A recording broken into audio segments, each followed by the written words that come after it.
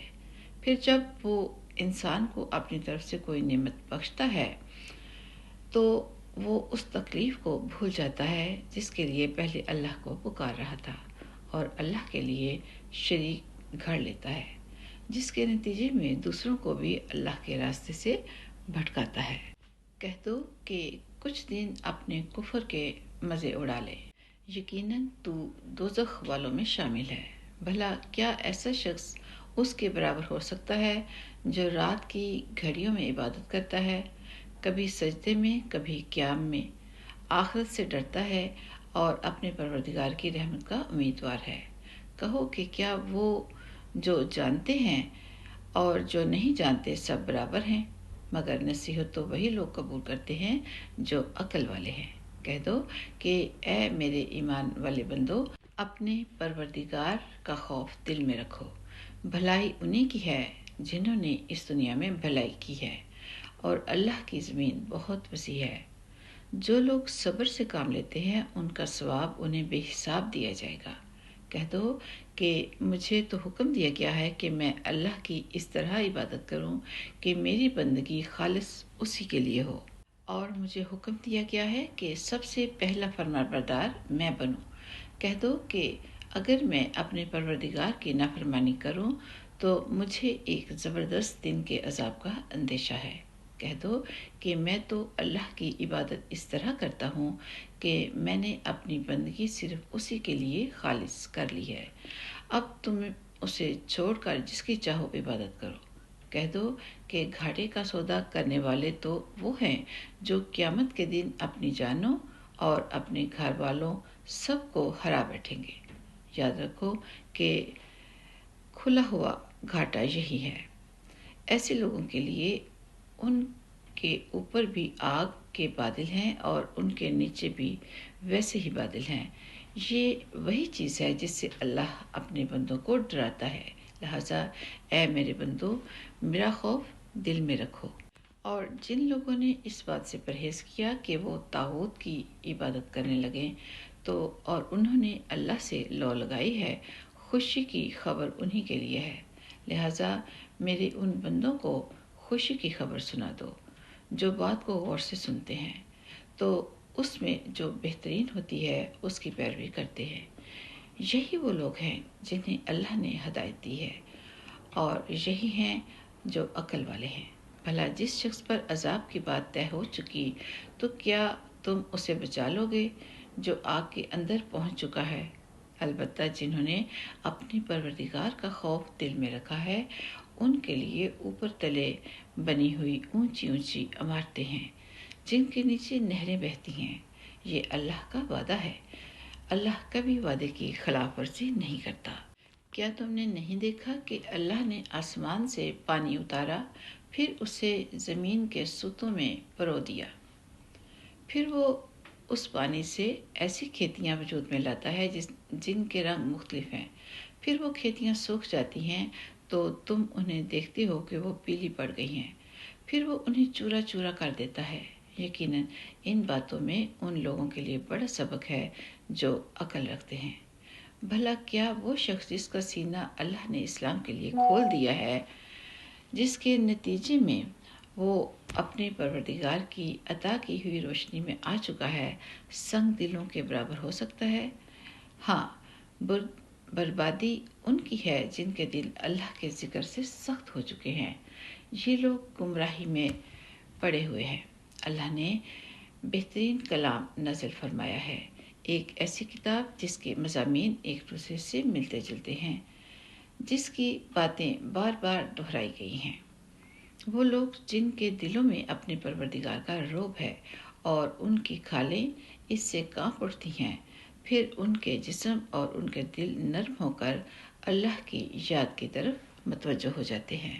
یہ اللہ کی ہدایت ہے جس کے ذریعے وہ جس کو چاہتا ہے راہ راست پر لے آتا ہے، اور جسے اللہ راستے سے بھٹکا دے اسے کوئی راستے پر لانے والا نہیں۔ بھلا اس شخص کا کیسا برا حال ہوگا جو قیامت کے دن اپنے چہرے ہی سے بدترین عذاب کو روکنا چاہے گا اور ظالموں سے کہا جائے گا کہ چکھو مزہ اس کمائی کا جو تم نے کر رکھی تھی۔ جو لوگ ان سے پہلے تھے انہوں نے بھی پیغمبروں کو جھٹلایا تھا، جس کے نتیجے میں ان پر عذاب ایسی جگہ سے آیا جس کی طرف ان کا گمان بھی نہیں جا سکتا تھا۔ چنانچہ اللہ نے ان کو اسی دنیوی زندگی میں رسوائی کا مزہ چکھایا، اور آخرت کا عذاب تو اور بھی بڑا ہے۔ کاش یہ لوگ جانتے۔ حقیقت یہ ہے کہ ہم نے اس قرآن میں لوگوں کی خاطر ہر قسم کی مثالیں بیان کی ہیں تاکہ لوگ سبق حاصل کریں۔ یہ عربی قرآن جس میں کوئی ٹیڑھ نہیں، تاکہ لوگ تقوی اختیار کریں۔ اللہ نے ایک مثال یہ دی ہے کہ ایک غلام شخص ہے جس کی ملکیت میں کئی لوگ شریک ہیں، جن کے درمیان آپس میں کھینچتان بھی ہے، اور دوسرا غلام شخص وہ ہے جو پورے کا پورا ایک ہی آدمی کی ملکیت ہے۔ کیا ان دونوں کی حالت ایک جیسی ہو سکتی ہے؟ الحمدللہ اس مثال سے بات بالکل واضح ہو گئی، لیکن ان میں سے اکثر لوگ نہیں سمجھتے۔ اے پیغمبر، موت تمہیں بھی آنی ہے اور موت انہیں بھی آنی ہے، پھر تم سب قیامت کے دن اپنے پروردگار کے پاس اپنا اپنا مقدمہ پیش کرو گے۔ اب بتاؤ کہ اس شخص سے بڑا ظالم کون ہوگا جو اللہ پر جھوٹ باندھے، اور جب سچی بات اس کے پاس آئے تو وہ اس کو جھٹلا دے۔ کیا جہنم میں ایسے لوگوں، ایسے کافروں کا ٹھکانہ نہیں ہوگا؟ اور جو لوگ سچی بات لے کر آئیں اور خود بھی اسے سچ مانیں، وہ ہیں جو متقی ہیں۔ ان کو اپنے پروردگار کے پاس ہر وہ چیز ملے گی جو وہ چاہیں گے۔ یہ ہے نیک لوگوں کا بدلہ، تاکہ انہوں نے جو بدترین کام کیے تھے اللہ ان کا کفارہ کر دے، اور جو بہترین کام کرتے رہے تھے ان کا ثواب انہیں عطا فرمائے۔ اے پیغمبر، کیا اللہ اپنے بندے کے لیے کافی نہیں ہے؟ اور یہ لوگ تمہیں اس کے سوا دوسروں سے ڈراتے ہیں، اور جسے اللہ راستے سے بھٹکا دے اسے کوئی راستے پر لانے والا نہیں، اور جسے اللہ راہ راست پر لے آئے اسے کوئی راستے سے بھٹکانے والا نہیں۔ کیا اللہ زبردست انتقام لینے والا نہیں؟ اور اگر تم ان سے پوچھو کہ آسمانوں اور زمین کو کس نے پیدا کیا ہے تو وہ ضرور یہی کہیں گے کہ اللہ نے۔ ان سے کہو کہ ذرا مجھے یہ تو بتاؤ کہ تم اللہ کو چھوڑ کر جن بتوں کو پکارتے ہو، اگر اللہ مجھے کوئی نقصان پہنچانے کا ارادہ کر لے تو کیا یہ اس کے پہنچائے ہوئے نقصان کو دور کر سکتے ہیں؟ یا اگر اللہ مجھ پر مہربانی فرمانا چاہے تو کیا یہ اس کی رحمت کو روک سکتے ہیں؟ کہو کہ میرے لیے اللہ ہی کافی ہے، بھروسہ رکھنے والے اسی پر بھروسہ رکھتے ہیں۔ کہہ دو کہ اے میری قوم کے لوگوں، تم اپنے طریقے پر عمل کیے جاؤ، میں اپنے طریقے پر عمل کر رہا ہوں۔ پھر عنقریب تمہیں پتہ چل جائے گا کہ کس پر وہ عذاب آتا ہے جو اسے رسوا کر کے رکھ دے گا، اور کس پر وہ عذاب نازل ہوتا ہے جو ہمیشہ ہمیشہ جم کر رہے گا۔ اے پیغمبر، ہم نے لوگوں کے فائدے کے لیے تم پر یہ کتاب برحق نازل کی ہے۔ اب جو شخص راہ راست پر آ جائے گا وہ اپنی اپنی بھلائی کے لیے آئے گا، اور جو گمراہی اختیار کرے گا وہ اپنی گمراہی سے اپنا ہی نقصان کرے گا، اور تم اس کے ذمہ دار نہیں ہو۔ اللہ تمام روحوں کو ان کی موت کے وقت قبض کر لیتا ہے، اور جن کو ابھی موت نہیں آئی ہوتی ان کو بھی ان کی نیند کی حالت میں قبض کر لیتا ہے۔ پھر جن کے بارے میں اس نے موت کا فیصلہ کر لیا انہیں اپنے پاس واپس روک لیتا ہے، اور دوسری روحوں کو ایک معین وقت تک کے لیے چھوڑ دیتا ہے۔ یقیناً اس بات میں ان لوگوں کے لیے بڑی نشانیاں ہیں جو غور و فکر سے کام لیتے ہیں۔ بھلا کیا ان لوگوں نے اللہ کی اجازت کے بغیر کچھ سفارشی گڑھ رکھے ہیں؟ ان سے کہو کہ چاہے یہ نہ کوئی اختیار رکھتے ہوں نہ کچھ سمجھتے ہوں پھر بھی تم انہیں سفارشی مانتے رہو گے۔ کہو کہ سفارش تو ساری کی ساری اللہ ہی کے اختیار میں ہے، اسی کے قبضے میں آسمانوں اور زمین کی بادشاہی ہے۔ پھر اسی کی طرف تمہیں لوٹایا جائے گا۔ اور جب کبھی تنہا اللہ کا ذکر کیا جاتا ہے تو جو لوگ آخرت پر ایمان نہیں رکھتے ان کے دل بیزار ہو جاتے ہیں، اور جب اس کے سوا دوسروں کا ذکر کیا جاتا ہے تو یہ لوگ خوشی سے کھل اٹھتے ہیں۔ کہو، اے اللہ، اے آسمانوں اور زمین کو پیدا کرنے والے، ہر غائب و حاضر کو جاننے والے، تو ہی اپنے بندوں کے درمیان ان باتوں کا فیصلہ کرے گا جن میں وہ اختلاف کرتے رہے ہیں۔ اور جن لوگوں نے ظلم کا ارتکاب کیا ہے، اگر ان کے پاس وہ سب کچھ ہو جو زمین میں ہے اور اس کے ساتھ اتنا ہی اور بھی، تو قیامت کے دن بدترین عذاب سے بچنے کے لیے وہ سب فدیہ کے طور پر دینے لگیں گے، اور اللہ کی طرف سے وہ کچھ ان کے سامنے آ جائے گا جس کا انہیں گمان بھی نہیں تھا۔ انہوں نے جو کمائی کی تھی اس کی برائیاں ان کے سامنے ظاہر ہو جائیں گی، اور جن باتوں کا وہ مذاق اڑایا کرتے تھے وہ انہیں چاروں طرف سے گھیر لیں گی۔ پھر انسان کا یہ حال کہ جب اس کو کوئی تکلیف چھو جاتی ہے تو وہ ہمیں پکارتا ہے، اور اس کے بعد جب اسے اپنی طرف سے کسی نعمت سے نوازتے ہیں تو وہ کہتا ہے کہ یہ تو مجھے اپنے ہنر کی وجہ سے ملی ہے۔ نہیں، بلکہ یہ آزمائش ہے، لیکن ان میں سے اکثر لوگ نہیں جانتے۔ یہی بات ان سے پہلے کچھ لوگوں نے بھی کہی تھی۔ نتیجہ یہ ہوا کہ جو کچھ وہ کماتے تھے وہ ان کے کام نہیں آیا، اور انہوں نے جو کمائی کی تھی اس کی برائیاں انہیں پر آ پڑی، اور ان عرب کے لوگوں میں سے جنہوں نے ظلم کا ارتکاب کیا ہے، ان کی کمائی کی برائیاں بھی عنقریب ان پر آ پڑیں گی، اور یہ اللہ کو عاجز نہیں کر سکتے۔ اور کیا انہیں یہ معلوم نہیں ہے کہ اللہ جس کے لیے چاہتا ہے رزق میں وسعت کر دیتا ہے، اور وہی تنگی بھی کر دیتا ہے۔ یقیناً اس میں ان لوگوں کے لیے بڑی نشانیاں ہیں جو ایمان لاتے ہیں۔ کہہ دو کہ اے میرے وہ بندو جنہوں نے اپنی جانوں پر زیادتی کر رکھی ہے، اللہ کی رحمت سے مایوس نہ ہو۔ یقین جانو کہ اللہ سارے کے سارے گناہ معاف کر دیتا ہے۔ یقیناً وہ بہت بخشنے والا بڑا مہربان ہے۔ اور تم اپنے پروردگار سے لو لگاؤ اور اس کے فرما بردار بن جاؤ، قبل اس کے کہ تمہارے پاس عذاب آ پہنچے، پھر تمہاری مدد نہیں کی جائے گی، اور تمہارے پروردگار کی طرف سے تمہارے پاس جو بہترین باتیں نازل کی گئی ہیں ان کی پیروی کرو، قبل اس کے کہ تم پر اچانک عذاب آ جائے اور تمہیں پتہ بھی نہ چلے۔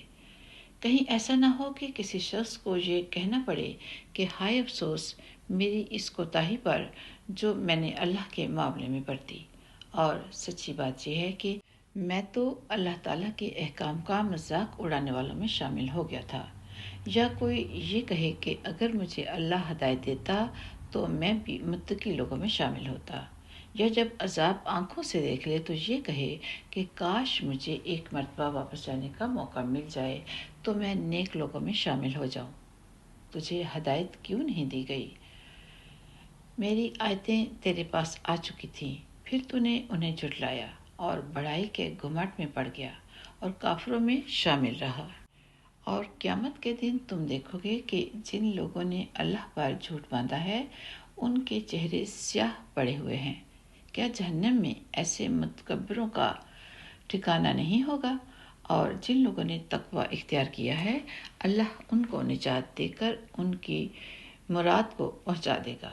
انہیں کوئی تکلیف چھوئے گی بھی نہیں، اور نہ انہیں کسی بات کا غم ہوگا۔ اللہ ہر چیز کا پیدا کرنے والا ہے اور وہی ہر چیز کا رکھوالا ہے۔ سارے آسمانوں اور زمین کی کنجیاں اسی کے پاس ہیں، اور جنہوں نے اللہ کی آیتوں کا انکار کیا ہے گھاٹے میں رہنے والے وہی ہیں۔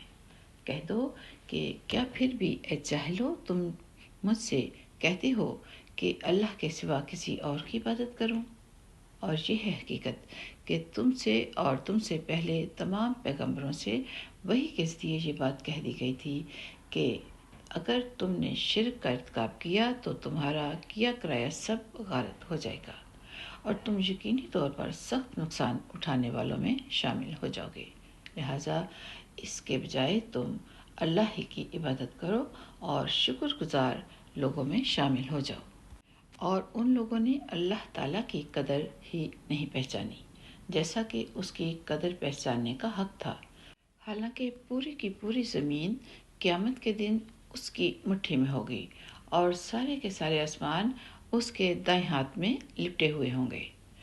وہ پاک ہے اور بہت بالا و برتر اس شرک سے جس کا ارتکاب یہ لوگ کر رہے ہیں۔ اور سور پھونکا جائے گا تو آسمانوں اور زمین میں جتنے ہیں وہ سب بے ہوش ہو جائیں گے سوائے اس کے جسے اللہ چاہے۔